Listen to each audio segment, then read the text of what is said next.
أعوذ بالله من الشيطان الرجيم بسم الله الرحمن الرحيم الحمد والثناء لله رب العالمين وصلى الله على سيدنا محمد وآله الطاهرين اللهم صل على محمد وآل محمد واللعنة الدائمة على أعدائهم أجمعين من الآن إلى قيام يوم الدين. Assalamu alaikum, all dear brothers and sisters in Islam and all dear listeners. Last session we talked about Imam Hussein's position from the point of view of the Prophet of Islam and the great love of the Prophet to Imam Hussein. This session we want to talk about the events that led to the departure of Imam Hussein from Medina to Mecca. After Muawiyah's death in the year 60 after Hijrah, his son Yazid became the caliph. Yazid wrote a letter to the ruler of Medina, Walid, who was Yazid's cousin, asking him to get the people of Medina to pledge allegiance to Yazid. In his letter to the ruler of Medina, he emphasized the importance of getting Hussein's allegiance and emphasized that if Imam Hussein refused, he should behead him and send the head of Imam Hussein to him. When Yazid's letter reached the ruler of Medina, he said, "Inna lillah wa inna ilayhi raji'un." What should I do with the son of Fatima and the great son of the Prophet of Islam? Then he sent Abdullah ibn Umar to follow Imam Hussein. He found the Imam in the Prophet's mosque and told him that the Emir had asked for him. The Imam, who understood that the ruler of Medina intended to take allegiance from Imam, said, "I will never give allegiance to Yazid. In fact, how can I pledge allegiance to him while he is a wicked man and he openly commits sins and drinks wine, plays with dogs, and is hostile to the progeny of the Holy Prophet?" Eventually, the Imam was taken to Darul Imara, to the ruler of Medina, where he read Yazid's letter to the Imam and informed him of Muawiyah's death and asked him for allegiance. But Imam replied, "Inna lillah wa inna ilayhi raji'un," and refused to give allegiance. Marwan, who was present in that session, stopped Walid from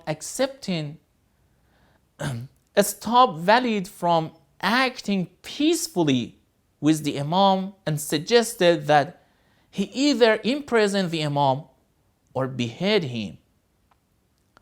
At this time, Imam Hussein, hearing these words, said with courage, "We are the people of the house of prophethood and the source of prophethood and the place where angels come and go and the mercy of God descends.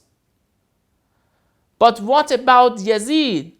Yazid is a wicked man, a drunkard, and a murderer who will not receive allegiance from someone like me," and gave a very strong response to Marwan's insulting words. 1 or 2 nights after this session, the Imam left Medina to Mecca. And while leaving Medina, in a will he made to his brother Muhammad ibn Hanafiyyah, he mentioned very important points, and in explaining the purpose of his act, and he said, إني لم أخرج أشرا وبترا ولا مفسدا ولا ظالما. إنما خرجت لطلب الإصلاح في أمة جدي أريد أن آمر بالمعروف وأنهى عن المنكر وأسير بسيرة جدي محمد وسيرة أبي علي بن أبي طالب.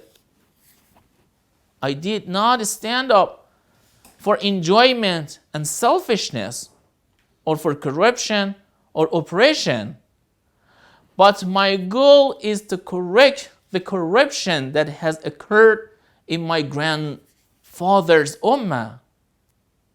I want to follow the tradition of my grandfather and the way of my father Ali ibn Abi Talib by enjoying the good and forbidding the evil. When the Imam's friends learned of his decision to leave Medina and understood that the Imam wanted to leave Medina, several people, including Salama, the Prophet's wife, spoke to the Imam and asked him not to go to Iraq.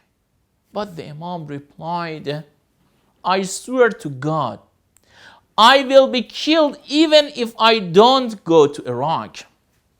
Finally, on the night of Sunday, the 29th of Rajab in the year 60 after Hijrah, Imam Hussein, along with 21 members of the Bani Hashim, including his brothers except Muhammad ibn Hanafiyyah, and nephews and cousins, left the city of Medina and moved to Mecca. After Yazid was informed of the Imam's trip to Mecca, he became very angry and again wrote a letter to the ruler of Medina and said, when my letter reaches you, take another allegiance from the people of Medina. The head of Hussein ibn Ali must be accompanied by the answer to this letter. If you do so, you will have a great reward with me.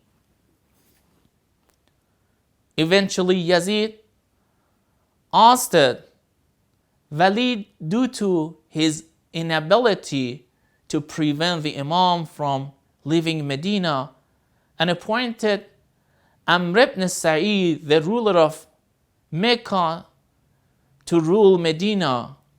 Then he became the government of Mecca and Medina at the same time. Thank you very much, all dear brothers and sisters in Islam and all dear listeners, for your attention to this program. In this session, I tried to talk a little about the events that led to the Imam's journey from Medina to Mecca. وصلى الله على سيدنا محمد وآله الطاهرين. اللهم صل على محمد وآل محمد.